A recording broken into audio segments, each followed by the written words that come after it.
ಮಹಾಭಾರತ ಯುದ್ಧ ಮುಗಿದ ನಂತರ ವೇದವ್ಯಾಸರು ತಮ್ಮ ಅಗಾಧ ತಪಸ್ಸಿನ ಶಕ್ತಿಯ ಫಲದಿಂದ ಮೊಮ್ಮಕ್ಕಳ ಕಾಲಾನಂತರವೂ ಆರೋಗ್ಯವಂತರಾಗಿ ಹಿಮಾಲಯದ ತಪ್ಪಲಿನಲ್ಲಿ ವಾಸಿಸುತ್ತಿದ್ದರು.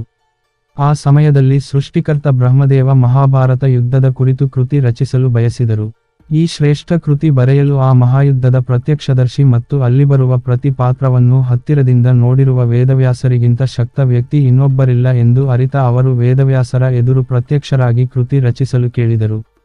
ಅದಕ್ಕೊಪ್ಪಿದ ವ್ಯಾಸರು ತನ್ನ ಸಹಾಯಕ್ಕೆ ಲಿಪಿಕಾರನ ಅಗತ್ಯವಿದೆ ಎಂದು ಹೇಳಿದರು. ಅದಕ್ಕೆ ಬ್ರಹ್ಮದೇವ ಈ ಕೆಲಸಕ್ಕೆ ಪ್ರಥಮ ಪೂಜಿತ ಗಣಪತಿಯೇ ಯೋಗ್ಯನೆಂದು ತಿಳಿಸಿದರು.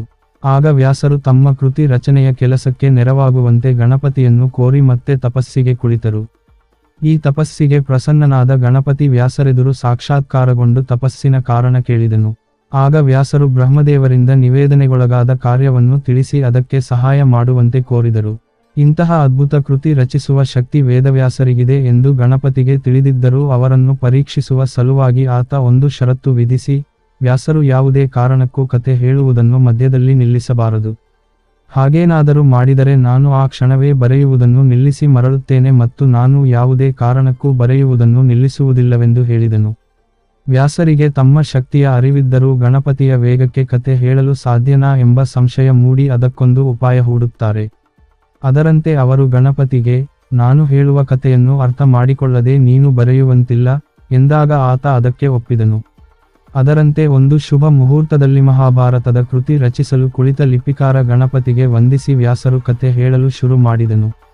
ಅವರು ಹೇಳಿದ್ದನ್ನೆಲ್ಲ ಶ್ರದ್ಧೆಯಿಂದ ಕೇಳಿಸಿಕೊಂಡು ಗಣಪತಿ ಬರೆಯತೊಡಗಿದನು. ವ್ಯಾಸರು ತಮ್ಮ ಉಪಾಯದಂತೆ ತಮಗೆ ಕ್ಷಣಿಕ ವಿಶ್ರಾಂತಿ ಬೇಕೆನಿಸಿದಾಗ ಕ್ಲಿಷ್ಟಕರವಾಗಿರುವ ಮತ್ತು ಯೋಚನೆಗೆ ಒರೆ ಹಚ್ಚುವಂತಹ ವಾಕ್ಯಗಳನ್ನು ಹೇಳಿ ಅದನ್ನು ಗಣಪತಿ ಅರ್ಥೈಸಿಕೊಳ್ಳಲು ತೆಗೆದುಕೊಳ್ಳುವ ಸಮಯದಲ್ಲಿ ವಿಶ್ರಾಂತಿ ಪಡೆದು ಮತ್ತೆ ಕತೆ ಹೇಳುವುದನ್ನು ಮುಂದುವರೆಸಿದರು.